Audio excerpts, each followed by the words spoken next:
नमस्कार दोस्तों, स्वागत है आपका अपने परिवार उड़ान में। आशा करता हूँ आप अच्छे होंगे और आपकी तैयारी ज़बरदस्त चल रही होगी। डियर फ्रेंड, जैसा कि हमारी टीम के द्वारा लगातार रात्रि 9 बजे उत्तर प्रदेश पुलिस 51,000 प्लस वैकेंसी के लिए मॉक टेस्ट कराया जाता है। इस मॉक टेस्ट में टोटल 25 क्वेश्चन लिए जाते हैं और सारे क्वेश्चंस आपके 41,500 तथा 49,000 वैकेंसी पर आधारित और रोजगार विद अंकित भाटी बुक से लिए जाते हैं। सेशन को शुरू करते हैं। हमारा उद्देश्य होता है कम समय में ज़्यादा जानकारी, यानी कागर में सागर। सबसे पहला प्रश्न है, स्क्रीन पर बताना है कि निम्नलिखित में से भारत के किस राज्य से कर्क रेखा नहीं गुजरती है। My dear friends, 2018 Uttar Pradesh police में ये क्वेश्चंस आया हुआ था। ए ऑप्शन दिया गया Rajasthan, B option Tripura, C option Mizoram और डी ऑप्शन उत्तर प्रदेश। बिल्कुल जबरदस्त प्रश्न है और इसका आंसर से बताना है कि किस राज्य से होकर नहीं गुजरती है कर्क रेखा। तो क्या हो जाएगा दोस्त, D option is the correct answer, यानी किस राज्य से नहीं गुजरती है। तो मेरे दोस्त उत्तर प्रदेश से नहीं गुजरती है। सबसे पहले मैं आपको जानकारी देना चाहूंगा कितने राज्यों से गुजरती है, तो आपको पता होना चाहिए मेरे दोस्त कि कितने राज्य से गुजरती। चलिए दोस्त, तो ऑलरेडी आपके 3 राज्य लिखे हुए हैं, यानी राजस्थान, त्रिपुरा और मिजोरम लिखा हुआ है। अब बात करते हैं और कौन सा राज्य है। तो टोटल 8 राज्य हैं। गुजरात से गुजरता है भैया। किससे गुजरता है? आप कहेंगे गुजरात से, लिख लीजिएगा, गुजरात से भी होकर गुजरता है। इसके बाद आपका एमपी यानी मध्य प्रदेश से होकर गुजरता है। इसके बाद आपका छत्तीसगढ़ से भी गुजरता है। हमने केवल 36 लिख दिया, आप समझ जाएंगे। इसके बाद आपका झारखंड से होकर गुजरता है। किससे? झारखंड से होकर गुजरता है। इसके बाद अगर हम बात करें तो WB से मतलब वेस्ट बंगाल यानी पश्चिम बंगाल से होकर गुजरता है। इसके बाद अगर बात करें तो त्रिपुरा से होकर गुजरता है। तो क्या हो जाएगा, गुजरात, मध्य प्रदेश, एक बार मैं बोल दे रहा हूं, गुजरात, राजस्थान, मध्य प्रदेश, छत्तीसगढ़, झारखंड, पश्चिम बंगाल, त्रिपुरा और मिजोरम, इतने राज्यों से होकर आपका गुजरता है। ट्रिक के लिए आप याद कर सकते हैं गमछा झार मित्र पर। अगले प्रश्न की बात करते हैं। स्क्रीन पर आपके अगला प्रश्न आ चुका है दोस्त, इसका आंसर बताना है। बेहद जबरदस्त प्रश्न है। क्या है प्रश्न? तो अगला प्रश्न है, निम्नलिखित भारतीय राज्यों में से किस राज्य में द्विसदन विधानमंडल नहीं है, यानी उसका जो विधायिका है वो द्विसदनात्मक नहीं है, ये आपको बताना है दोस्त। ठीक है, तो ए ऑप्शन क्या दिया गया है? A option Uttar Pradesh, B option Jammu Kashmir, C option Tamil Nadu और डी ऑप्शन कर्नाटक। बिल्कुल जबरदस्त प्रश्न है और आपको बताना है कि इनमें से कहाँ का नहीं है। जबरदस्त प्रश्न है। तो क्या हो जाएगा मेरे दोस्त, आंसर हो जाएगा C option is the Tamil Nadu, यानी आपका ऑप्शन हो जाएगा सी। अगर बात करें तो टोटल 6 राज्य हैं और एक केंद्र शासित प्रदेश है। 6 राज्यों में कौन कौन है जिसके द्विसदनात्मक विधानमंडल है? तो सबसे पहले मैं बात करना चाहूंगा एपी हो जाएगा, यानी आंध्र प्रदेश हो जाएगा। आंध्र प्रदेश के बाद जो दूसरा हो जाएगा वो आपका एमएच हो जाएगा, यानी महाराष्ट्र हो जाएगा। महाराष्ट्र के बाद अगर बात करें तो कर्नाटक आपका हो जाएगा। क्या हो जाएगा मेरे दोस्त? कर्नाटक में भी क्या है, द्विसदनात्मक व्यवस्था है, विधायिका जो है। इसके बाद आपका तेलंगाना, ठीक है, क्या हो जाएगा? तेलंगाना हो जाएगा। क्या हो जाएगा? तेलंगाना। तेलंगाना के बाद आपका क्या हो जाएगा? बिहार हो जाएगा। और बिहार के बाद आपका क्या हो जाएगा मेरे दोस्त? बिहार के बाद आपका उत्तर प्रदेश हो जाएगा। तो टोटल 6 राज्य हैं और एक केंद्र शासित प्रदेश है। अगले प्रश्न की तरफ बढ़ते हैं। स्क्रीन पर आपके अगला प्रश्न आ चुका है। बेहद जबरदस्त प्रश्न है और ये भी क्वेश्चंस आपके 49,000 जो वैकेंसी आई थी उसमें 28 तारीख के शिफ्ट में आया है। क्या प्रश्न है दोस्तों? 2011 की जनगणना के अनुसार बात किया जा रहा है उत्तर प्रदेश में सर्वाधिक किस जनपद की जनसंख्या थी, यानी किस क्षेत्र की जनसंख्या सबसे ज्यादा थी, ये पूछा गया है। तो क्या दिया गया? A option Gorakhpur, B option Lucknow, C option Allahabad और डी ऑप्शन सहारनपुर। आशा करता हूँ आंसर्स को टिक कर चुके होंगे। तो हो जाएगा, क्या हो जाएगा? C option is the correct answer, यानी इलाहाबाद हो जाएगा। अगले प्रश्न की तरफ बढ़ते हैं। स्क्रीन पर अगला प्रश्न है दोस्त, ये आपका 2018 जो 41,500 वैकेंसी आई थी उसमें प्रश्न आया था। सेम ऐसे ही प्रश्न आपको देखने को मिल जाएंगे। गोदावरी नदी का उद्गम किस राज्य से होता है? गोदावरी नदी का उद्गम किस राज्य से होता है आपको ये बताना है। A option Madhya Pradesh, B option Chhattisgarh, C option Maharashtra और डी ऑप्शन उड़ीसा। बिल्कुल जबरदस्त प्रश्न है, आंसर्स बताना है कि क्या हो जाएगा दोस्तों। ठीक है, आशा करता हूं कि आंसर्स को टिक कर चुके होंगे। तो महाराष्ट्र के नासिक से निकलती है, यानी C option is the correct answer. आपको अगर पूछे कि नर्मदा नदी का उद्गम कहां से होता है तो अमरकंटक की पहाड़ियों से होता है। अगर बात करें गंगा नदी का उद्गम कहां से होता है मेरे दोस्त, तो गंगा नदी का जो उद्गम होता है आपका उत्तराखंड के उत्तरकाशी जिले से होता है। ठीक है, उसके बाद सबसे पहले कहां प्रवेश करती है तो उत्तर प्रदेश के उत्तर प्रदेश में के बिजनौर में प्रवेश करती है। बिजनौर के बाद कहां पहुंचती है? इलाहाबाद। और इलाहाबाद के बाद पूरब की तरफ बहते हुए बिहार में प्रवेश करती है बलिया के रास्ते, ठीक है, यानी बाहर किससे निकलती है, बलिया से बाहर निकलती है, ठीक है। चलिए अगर बात करें टोटल गंगा की लंबाई तो 2525 किलोमीटर हो जाएगा, ठीक है। अगले प्रश्न की तरफ बढ़ते हैं। स्क्रीन पर अगला प्रश्न है, आंसर बताना है, जबरदस्त प्रश्न है दोस्त। निम्न में से महात्मा गांधी को भिखारियों का राजा किसने कहा था? ए ऑप्शन सुभाष चंद्र बोस ने, बी ऑप्शन पंडित मदन मोहन मालवीय ने, सी ऑप्शन विंस्टन चर्चिल ने और डी ऑप्शन दिया गया रविंद्रनाथ टैगोर ने। ये सारे क्वेश्चंस आपकी परीक्षा की दृष्टि से अत्यंत महत्वपूर्ण हैं। तो सबसे पहले बात करते हैं कि रविंद्रनाथ टैगोर ने क्या कहा था मेरे दोस्त। तो रविंद्रनाथ टैगोर ने इनको कहा था महात्मा। क्या कहा था? आप लिखेंगे महात्मा की उपाधि किसने दी थी? तो महात्मा की उपाधि दी थी किसने? आप कहेंगे महात्मा की उपाधि दी थी रविंद्रनाथ टैगोर ने। अच्छा, अगर विंस्टन चर्चिल की बात करें तो इसने अर्धनंग फकीर कहा था। क्या कहा था मेरे दोस्त? अर्धनंग फकीर कहा था। क्या कहा था इसने? अर्धनंग फकीर कहा था विंस्टन चर्चिल ने। जबकि आपका जो आंसर हो जाएगा Madan Mohan Malviya is the correct answer. यानी भिखारियों का राजा किसने कहा महात्मा गांधी को? तो आप कहेंगे पंडित मदन मोहन मालवीय ने। अच्छा, मदन मोहन मालवीय से और भी क्वेश्चन बनता है। बीएचयू बनारस हिंदू विश्वविद्यालय की स्थापना की जब बात आती है 1916 में किसने किया? पंडित मदन मोहन मालवीय ने किया था। अच्छा, सुभाष चंद्र बोस ने इनको क्या कहा? तो सुभाष चंद्र बोस ने इनको उपाधि दी थी राष्ट्रपिता की। किसकी उपाधि दी थी मेरे दोस्त? राष्ट्रपिता की उपाधि किसने दी? सुभाष चंद्र बोस ने दी। ये सारे प्रश्न आपकी परीक्षा की दृष्टि से अत्यंत महत्वपूर्ण है। अगला प्रश्न है स्क्रीन पर, बेहद जबरदस्त प्रश्न है। क्या है दोस्त? भारत में ब्रिटिश शासन का बड़े पैमाने पर विस्तार सहायक संधियों के माध्यम से हुआ, जो गवर्नर जनरल डाट के शासनकाल में शुरुआत हुई थी। यानी किसके शासनकाल में सहायक संधियों की शुरुआत हुई थी? ये आपसे पूछा गया। लॉर्ड वारेन हेस्टिंग के शासनकाल में, लॉर्ड कॉर्नवालिस के शासनकाल में, लॉर्ड वेलेस्ली के शासनकाल में या लॉर्ड क्लाइव के शासनकाल में? तो सबसे पहले लॉर्ड क्लाइव की बात करें तो ये बंगाल का प्रथम गवर्नर था। क्या था मेरे दोस्त? बंगाल का प्रथम गवर्नर अगर आपसे पूछे तो आप कहेंगे ये लॉर्ड क्लाइव था। चलिए अगर बात करें अस्थाई बंदोबस्त किसके शासनकाल में आया, तो ये पुलिस सेवा और अस्थाई बंदोबस्त जो प्रभावी हुआ था ये आपके लॉर्ड कॉर्नवालिस के शासनकाल में। बात करते हैं इसका आंसर क्या हो जाएगा? तो आंसर हो जाएगा Lord Wellesley is the correct answer. यानी वेलेस्ली को सहायक संधि का जनक माना जाता है, यानी C option is the correct answer. चलिए अगले प्रश्न की बात करते हैं। जबरदस्त प्रश्न है और आंसर से बताना है। क्या है? निम्न में से उत्तर प्रदेश के सीमा किस राज्य से सबसे कम लगती है? यानी उत्तर प्रदेश की सीमा सबसे कम किस राज्य से लगती है, ये आपको बताना है मेरे दोस्त। बेहद जबरदस्त प्रश्न है दोस्त।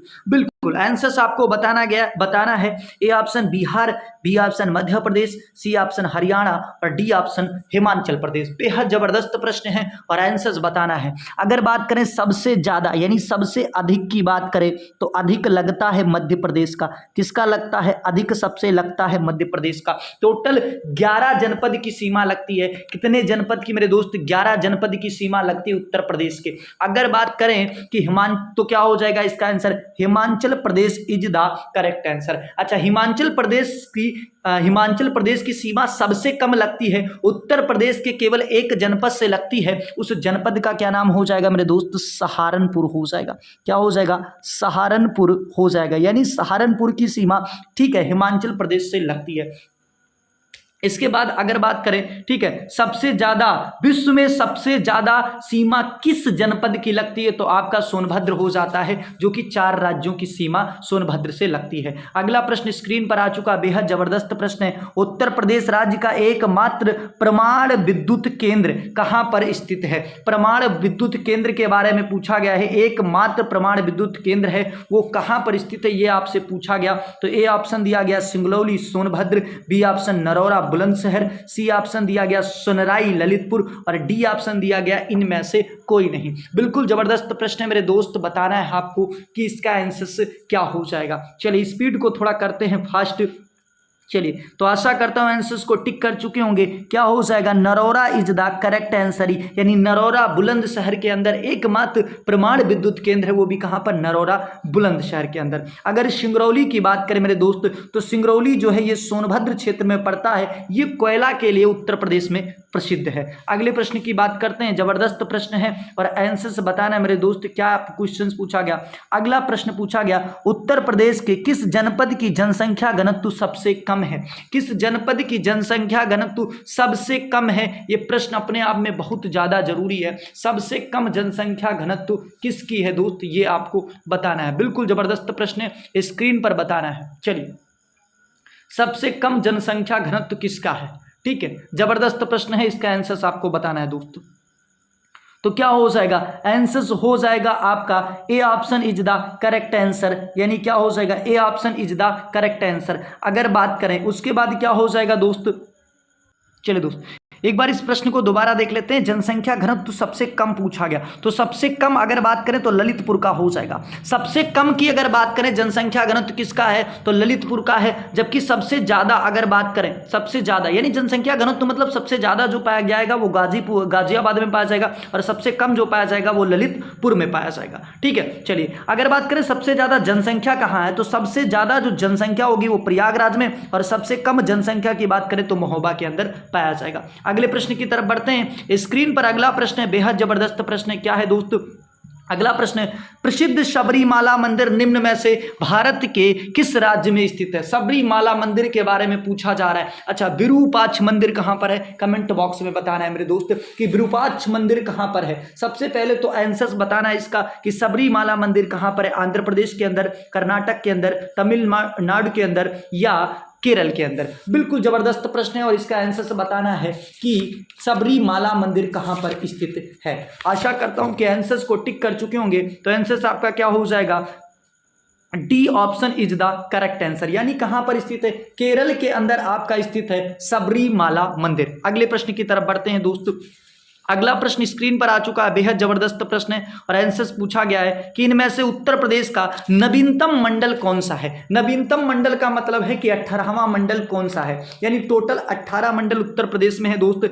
तो A option Saharanpur, B option Aligarh, C option Lucknow, D option Mirzapur. बिल्कुल जबरदस्त प्रश्न है, आंसर बताना है कि इसमें नवीनतम मंडल कौन सा है। तो क्या हो जाएगा, Saharanpur is the correct answer, यानी जो 18वां मंडल बना है वो कौन सा हो जाएगा, सहारनपुर हो जाएगा। चलिए अगले प्रश्न की तरफ बात करते हैं। अगला प्रश्न स्क्रीन पर आ चुका है, जबरदस्त प्रश्न है दोस्त, इसका आंसर बताना है। भारतीय संविधान में उल्लिखित स्वतंत्रता, समानता और बंधुता, क्या क्या शब्द है, स्वतंत्रता, समानता और बंधुता की संकल्पना किससे प्रेरित है? ए ऑप्शन फ्रांस से, बी ऑप्शन अमेरिका से, सी ऑप्शन ब्रिटेन से या डी ऑप्शन दक्षिण अफ्रीका से। बिल्कुल जबरदस्त प्रश्न है और आंसर बताना है कि कहां से ये प्रेरित है। तो क्या हो जाएगा, A option is the correct answer, यानी फ्रांस से प्रेरित है। अमेरिका से क्या लिया गया, तो भारतीय संविधान के द्वारा कॉपी किया गया है मौलिक अधिकार को। अगर ब्रिटेन से बात करें तो संसाधनात्मक व्यवस्था, यानी जो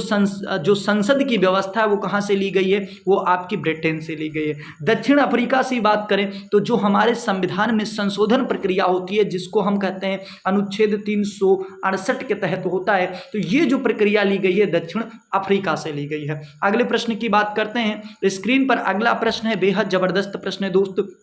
क्या प्रश्न है, पूछा गया आपसे 2011 की जनगणना के अनुसार भारत का औसतन लिंगानुपात कितना था? A option 943, B option 912, C option 851 और डी ऑप्शन जो दिया गया है वो दिया गया है 1024। भारत का पूछा गया कि औसतन लिंगानुपात कितना था, तो क्या हो जाएगा, 943 इज द करेक्ट आंसर। अच्छा, वही यूपी की बात करें तो औसतन जो यूपी का था वो कितना था भैया, 912 था। यूपी का औसतन कितना था, 912। सबसे कम था यूपी का, कहाँ का था, उत्तर प्रदेश के किस जिले का, ये आपको कमेंट बॉक्स में बताना है। और सबसे ज़्यादा जो था वो जौनपुर का था, कितना, 1024 था। ओवरऑल कितना था उत्तर प्रदेश का, तो 912 था, जबकि भारत का 943 था। अगले प्रश्न की तरफ बढ़ते हैं। स्क्रीन पर अगला प्रश्न आ चुका है, बेहद जबरदस्त प्रश्न है, आंसर्स बताना है दोस्त। क्या पूछा गया, भारत के पहले मुख्य चुनाव आयुक्त कौन थे? भारत के पहले मुख्य चुनाव आयुक्त कौन थे, ये आपको बताना है। बेहद जबरदस्त प्रश्न है दोस्त। तो क्या हो जाएगा, इसका आंसर क्या हो जाएगा, ए ऑप्शन दिया गया MCC Talwar, B option Shiv Kumar Sen, C option दिया गया KC नियोगी और डी ऑप्शन जो दिया गया है वो अरविंद पनगड़िया दिया गया है। बिल्कुल जबरदस्त क्वेश्चन है। चलिए, तो आशा करता हूँ आंसर टिक कर चुके होंगे। हो जाएगा भैया, B option is the correct answer, यानी के, ठीक है, सुकुमार सेन हो जाएगा। वहीं अगर हम केसी नियोगी की बात करें तो वित्त आयोग के पहले अध्यक्ष जो बने वो केसी नियोगी बने। वहीं अरविंद पनगड़िया की बात करें तो नीति आयोग के जो पहले उपाध्यक्ष बने थे वो आपके अरविंद पनगड़िया बने थे। क्वेश्चंस आपका एक और भी लिया गया है, इसको कमेंट बॉक्स में जरूर बताइएगा कि एमसी सीतलवाड़ किसके पहले अध्यक्ष बने थे। एमसी सीतलवाड़ सबसे पहले किसके अध्यक्ष बने थे। अगले प्रश्न की तरफ बढ़ते हैं। स्क्रीन पर अगला प्रश्न है, बेहद जबरदस्त प्रश्न है। क्वेश्चन क्या पूछा गया, निम्न में से हल्दी घाटी का युद्ध कब हुआ था? 1576 में, 1527 में, 1764 में या 1191 में? तो 1191 में तराइन का प्रथम युद्ध हुआ। तराइन का प्रथम युद्ध हुआ किसके किसके बीच में भैया? मोहम्मद गौरी और पृथ्वीराज चौहान के बीच में। 1764 में बक्सर का युद्ध हुआ। 1527 में खनवा का युद्ध हो गया। तो क्या हो जाएगा? A option is the correct answer, यानी 1576 में, ठीक है, महाराणा प्रताप और किसके? अकबर के बीच में आपका हल्दी घाटी का युद्ध हुआ था। अगले प्रश्न की बात करते हैं। स्क्रीन पर अगला प्रश्न है मेरे दोस्त, क्या पूछा गया? करंट अफेयर्स का क्वेश्चन है। पहली वंदे भारत ट्रेन 15 फरवरी 2019 कब चलाई गई? 15 फरवरी 2019 को किन दो शहरों के बीच चलाई गई थी? बिल्कुल जबरदस्त क्वेश्चन है। और स्क्रीन पर आपके क्या? दिल्ली से वाराणसी के बीच, दिल्ली से कटरा के बीच, मुंबई सेंट्रल से गांधीनगर के बीच, या इनमें से कोई नहीं? तो आंसर क्या हो जाएगा? दिल्ली से वाराणसी के बीच पहली ट्रेन चलाई गई थी 15 फरवरी 2019 को, वंदे भारत ट्रेन। ये दूसरी है और ये तीसरी है। चलिए अगले प्रश्न की तरफ बढ़ते हैं। स्क्रीन पर अगला प्रश्न है, क्या दोस्त? अगला प्रश्न जो स्क्रीन पर दिया है, विश्व ओजोन दिवस कब मनाया जाता है? विश्व ओजोन दिवस कब मनाया जाता है ये आपको बताना है। सबसे पहले हम बात करते हैं कि विश्व ओजोन दिवस किस तारीख को मनाया जाता है। तो A option is the correct answer, यानी 16 सितंबर को। अगर बात करें मेरे दोस्त 12 अगस्त को, क्या? तो युवा दिवस मनाया जाता है। क्या मनाया जाता है? युवा दिवस मनाया जाता है।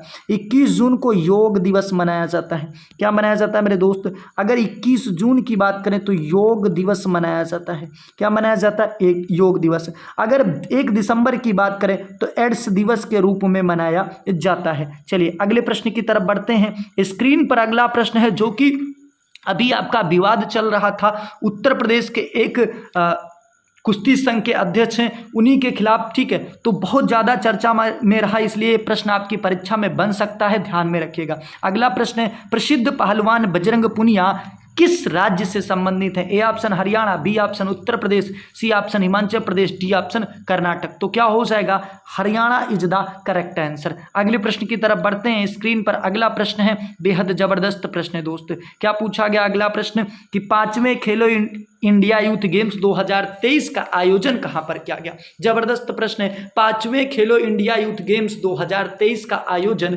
कहां पर किया गया? तो क्या हो जाएगा इसका answer? Madhya Pradesh is the correct answer. अच्छा, जीत किसने हासिल किया है? प्रथम स्थान पर महाराष्ट्र, वहीं अगर सेकंड स्थान पर करें तो हरियाणा रहा। उत्तर प्रदेश का इससे दूर दूर तक कोई संबंध नहीं रहा। अगले प्रश्न की तरफ बढ़ते हैं। स्क्रीन पर अगला प्रश्न है, जबरदस्त प्रश्न है दोस्त। क्या पूछा गया? अगला प्रश्न पूछा गया है कि भारतीय राष्ट्रीय कांग्रेस की पहली महिला अध्यक्ष निम्न में से कौन थी? ठीक है, भारतीय राष्ट्रीय कांग्रेस की पहली भारतीय महिला अध्यक्ष निम्न में से कौन थी? ध्यान देना है, पहली भारतीय महिला पूछा गया है। तो ए ऑप्शन दिया गया Sucheta Kripalani, B option Sarojini Naidu, C option Annie Besant और डी ऑप्शन इनमें से कोई नहीं। तो क्या हो जाएगा? Sarojini Naidu is the correct answer. Sarojini Naidu is the correct answer, क्योंकि भारतीय पूछा है। क्या पूछा मेरे दोस्त? भारतीय। अगर भारतीय ना केवल महिला पूछता तो एनी बेसेंट हो जाती। और सुचेता कृपलानी की बात करें तो उत्तर प्रदेश की फर्स्ट लेडी सीएम है, यानी महिला सीएम है। अगले प्रश्न की बात करते हैं। स्क्रीन पर अगला प्रश्न है, निम्न में से काम्पिल मेला उत्तर प्रदेश के किस जनपद में लगता है? उत्तर प्रदेश के किस जनपद में काम्पिल मेला लगता है? A option Bahraich, B option Meerut, C option Banda, D option Saharanpur. Saharanpur का जो सबसे ज्यादा मेला फेमस है वो है शाखांबरी देवी मेला। क्या फेमस है भैया? शाखांबरी देवी मेला। ठीक है, शाकंभरी देवी मेला हो गया। इसके बाद बांदा, तो इसका आंसर क्या हो जाएगा मेरे दोस्त, Banda is the correct answer. Meerut के अंदर जो लगता है वो नौचंडी मेला लगता है। वहीं बहराइच की बात करें तो सैयद सलार मेला लगता है। अगले प्रश्न की तरफ बढ़ते हैं। स्क्रीन पर अगला प्रश्न है 32वां व्यास सम्मान 2022 किसे दिया गया है। जबरदस्त प्रश्न है और आंसर बताना है। ए ऑप्शन दिया गया शिवशंकरी, बी ऑप्शन ज्ञान चतुर्वेदी, डी ऑप्शन माधव हांडा और डी ऑप्शन दिया गया दामोदर मोजे। सबसे पहले अगर बात करें तो इसका आंसर क्या हो जाएगा, तो हो जाएगा B option is the correct answer, यानी ज्ञान चतुर्वेदी जी को दिया गया है 32वां व्यास सम्मान। अच्छा, शिवशंकरी को कौन सा सम्मान दिया गया ये बताना है दोस्त, ठीक है। तो क्या हो जाएगा दोस्त, अगर शिवशंकरी की बात करें तो शिवशंकरी को क्या दिया गया है, कौन सा पुरस्कार दिया गया है, तो आप कहेंगे सरस्वती सम्मान दिया गया है। माधव हांडा को बिहारी पुरस्कार दिया गया है और अगर दामोदर मोजे की बात करें तो ज्ञानपीठ पुरस्कार इनको दिया गया है। अगले प्रश्न की बात करते हैं। स्क्रीन पर अगला प्रश्न, थोड़ा सा स्पीड को बढ़ाएंगे। क्या पूछा गया दोस्त, अगला प्रश्न पूछा गया है कि निम्न में से हंगरी की राजधानी क्या हो जाएगी। तो ये ऑप्शन दिया गया Bucharest, B option Budapest, C option Lisbon और डी ऑप्शन क्यूब। तो सबसे पहले अगर बुखारेस्ट की बात करें तो रोमानिया की राजधानी होती है, तो ये आंसर आपका नहीं होगा। अगर बात करें बुडापेस्ट तो यही आपका आंसर हो जाएगा, यानी B option is the correct answer. Lisbon किसकी राजधानी होती है, तो लिस्बन होती है पुर्तगाल की राजधानी। पुर्तगालियों ने भारत में सबसे अधिक समय तक राज किया है। क्यूब की बात करें तो चर्चा में रहा यूक्रेन की राजधानी हो जाएगा।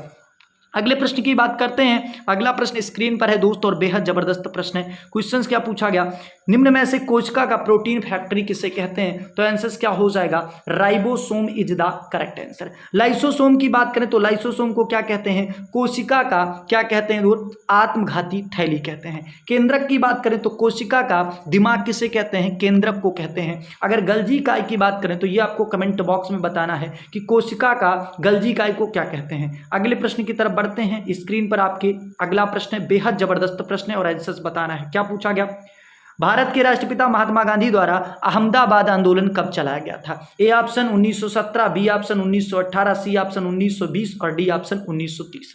1930 में इन्होंने क्या चलाया था, तो सविनय आज्ञा आंदोलन चलाया था। सविनय आज्ञा आंदोलन चलाया था। 1920 में इनके द्वारा असहयोग आंदोलन चलाया गया और अगर 1917 की बात करें तो चंपारण आंदोलन चलाया गया, यानी B option is the correct answer. 1918 में इन्होंने कौन सा आंदोलन चलाया था, तो अहमदाबाद आंदोलन चलाया था। तो आज के लिए इतना ही। अगर चैनल पर नए हैं तो चैनल को सब्सक्राइब कर लीजिए और बेल आइकन को ऑन कर लीजिए। आज इस वीडियो में थोड़ा सा हम फास्ट करने में लग गए क्योंकि थोड़ी सी प्रॉब्लम थी दोस्त। तो आज के लिए इतना ही। कल से आपका डेली हिंदी का भी मुक टेस्ट आने लगेगा जिसमें 20 मिनट में आपको बेहद जबरदस्त तरीके से प्रश्न कराए जाएंगे। आज के लिए इतना ही। जय हिंद, जय भारत, जय उड़ान, कर दे जय उड़ान।